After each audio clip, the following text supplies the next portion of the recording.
आइए बच्चों, आप सभी को नमस्कार। 8वीं कक्षा की दूसरी पाठ है मिर्च मसाला। इस पाठ में भोलू और हीरा, और भोलू ने हीरा से जो कहा उसे सारी गांव में फैल जाता है। एक दिन शाम को भोलू आंगन में बैठकर दूध पी रहा था। उसे खांसी आई। दूध का लोटा लुढ़क गया तथा थोड़ा सा दूध मुंह से निकलकर जमीन पर फैल गया। तब उसने अपनी पत्नी हीरा से कहा। हीरा ने आकर देखी। हीरा ने देखी तो उसमें उनके दो पंख दिखाई दे रहे थे। तब उसने भोलू ने हीरा से कहा। फैला दूध में उसको दो पंख दिखाई दिए। वह घबरा गया। अपनी पत्नी हीरा को बुलाकर कहा, देखो, तुम किसी से नहीं कहोगी तो मैं तुम में से एक बात बताऊं। जब अक्सर ऐसे है, औरत लोग के जब बात पचा नहीं जा सकती दूसरों को कहती है, उनका स्वभाव है। कसम से किसी से नहीं कहूँगी, पत्नी बोली। भोलू ने दूध में पंख की बात बता दी। महिलाएं लोग तो कसम खाती है फिर भी दूसरों को बताती है। वो कितने बार कसम खाती वो तो पता ही नहीं चलता। हीरा ने जब उनकी सहेली हीरा इस बात को पचा न पाई, उसका पेट फूलने लगा। अपनी पड़ोसन चंपा से कहा, एक राज की बात है, जानती हो आज क्या हुआ? उसके मुंह से कबूतर के पंखे निकले, बहुत सारे। मुझे चिंता हो रही है, पर किसी से मत कहना। चंपा बोली, तुम भी किसी से मत कहना। लोग बात का बतंगड़ बना देते हैं। बतंगड़ की मतलब एक बात का अर्थ दूसरा बना देते हैं। ऐसे दुनिया में बहुत अक्सर होती है।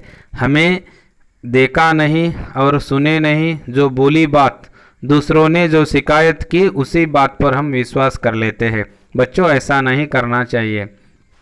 चंपा से रह न गया। उसे लगा कि अगर यह बात किसी से नहीं कही तो उसका पेट फूट जाएगा। अपनी सहेली चमेली को देखते ही उसके सारी बातें उगल दी। कहने से पहले चमेली से वादा करवा लिया, किसी को मत कहना, ऐसे उसने कहा। तो चंपा बोली, देखो तो भोलू जी के आज खांसी आई और उसके मुंह से एक पूरा कबूतर निकला। चमेली को विश्वास नहीं हुआ। पूरा कबूतर? कबूतर तो इतना बड़ा पक्षी है, खाया कैसे होगा और निकला कैसे होगा? देखिए बच्चे, बात का बतंगड़, यानी कि जब एक पंखे की जगह अबे उस बात में क्या हो गया, एक पूरा कबूतर आ गया। ऐसे बोल दिए। ऐसे दूसरे तीसरे लोगों को बात।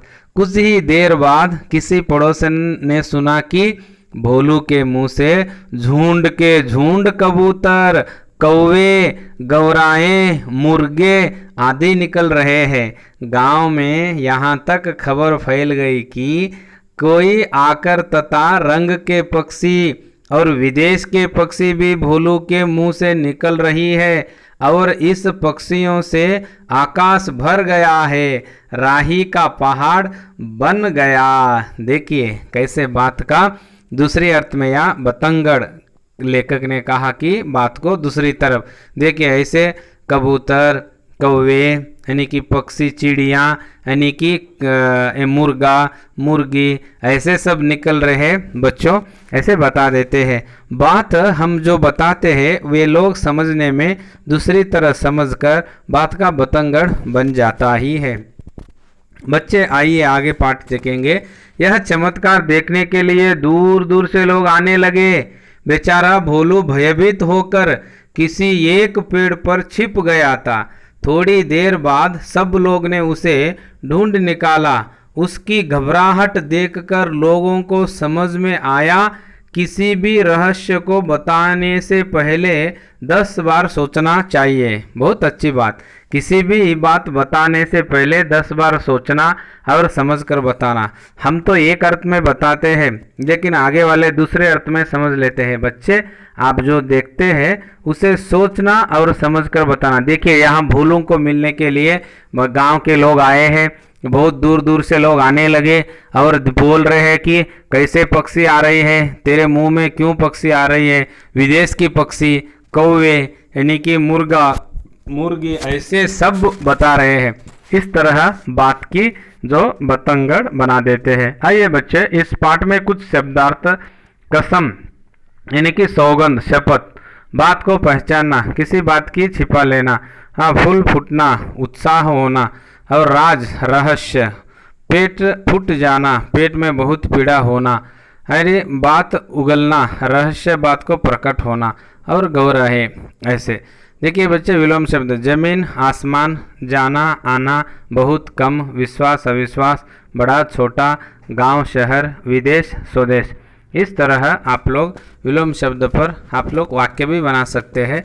बच्चे, आप इस शब्दों से कुछ अपनी तरह से वाक्य बनाना चाहिए। अन्य वचन, पंख पंख, घर घर, पेट पेट, लोग लोग, कबूतर कबूतर, पक्षी पक्षी, पेड़ पेड़, गांव गांव, ये एक ही वचन में दो वचन दोनों ही है, इसमें जानना जरूरी है। जो एक वचन है वही बहुवचन है। ये ऐसे शब्द, ये बहुवचन में हम उसे बदलना कोई मुश्किल होता है, जो होता ही नहीं, वो नियम है हिंदी ग्रामर की।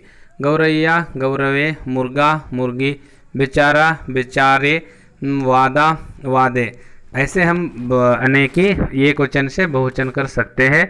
यहाँ पे गरैया और गरैये ऐसे वचन बदल सकते हैं, लेकिन कुछ शब्द हिंदी में ऐसे हैं कि वो एक वचन में ही और बहुवचन में ही वही शब्द रहते हैं।